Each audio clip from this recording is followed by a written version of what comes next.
My name is Tove Søvndahl Pedersen, and I'm the head of the Greenland Representation in Copenhagen. I was born and raised in Julianehoop, which is one of the most southernmost towns in Greenland. And then I went to university in Denmark, and where I have my background in the English language and literature, and in social and political sciences. I've been an official for the then Greenland Home Rule government for many years, and since June 21 of this year, it's a Greenland government because we obtained yet an extension of our autonomy. So we have what we call self-government in Greenland. And apart from, I've also had some years where I spent some years being the executive secretary of the Indigenous Peoples Secretariat of the Arctic Council, and then I also been seconded as a national expert to the European Commission, where I work with Indigenous people's rights and human rights in general in GG Europaid, which is sort of like the implementing arm of EU development assistance. Our role here at the representation is to first and foremost have a diplomatic mission here in Copenhagen, even though many of the relations between the Greenland government and the Danish government go directly between the different departments. Then there are often situations where you actually need people to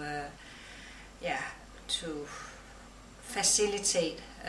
the cooperation, and also from time to time there will be tasks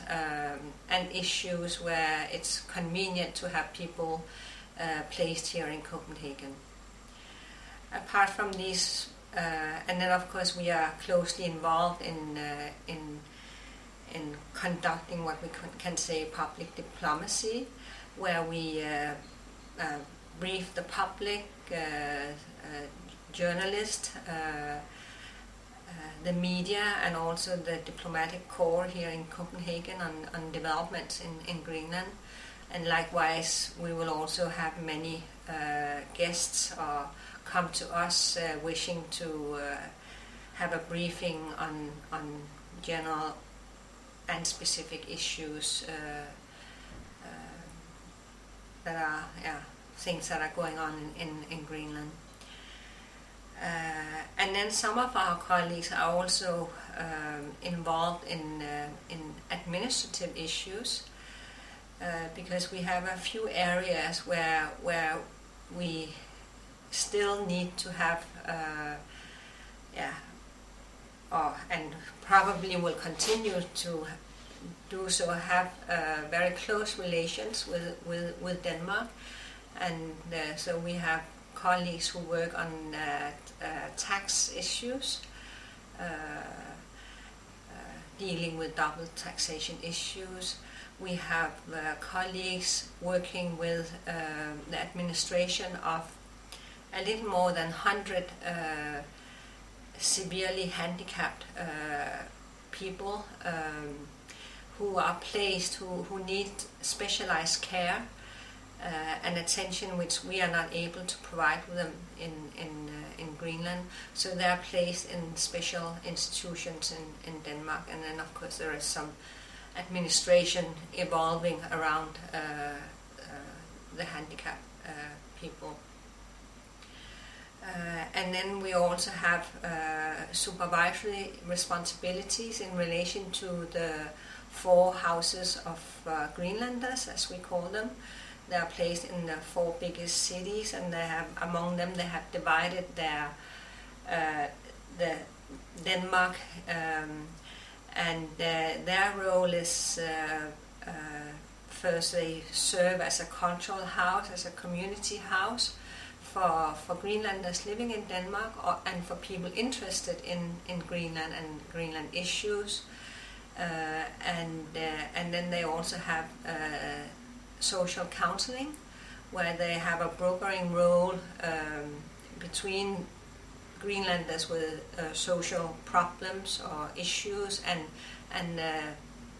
Danish social authorities. And then we also have our counseling of Greenlandic students who are studying here in Denmark. We have annually something like 500 to 600 Greenlandic students studying at schools in Denmark. And then, what kind of, as if I'm to mention just a small comment, is that following the self-government, the inauguration of the new Act on Greenland self-governance, and also with the new government that we are having now, we are all extremely excited about the developments in Greenland, because we really believe that we have some exciting times ahead of us, and we have a lot of potential for growth. And I think this optimism that we are all feeling will also work as a catalyst for actually making things happen, because we really have a lot of resources in Greenland, living and non-living, and if we couple that with our intelligence and our creativity, I'm sure that we will be able to really get a development going in Greenland that is truly sustainable, and also will give welfare benefits to people. But in this conjunction, of course, education is key, and so it's very important for us that we are able to educate our youth, and also enhance the competent skills of adult people who never really had the chance to get an education. And of course, all this we cannot do without international cooperation. And so I will really encourage all of you to, whenever you meet a Greenlander who is out there in the world,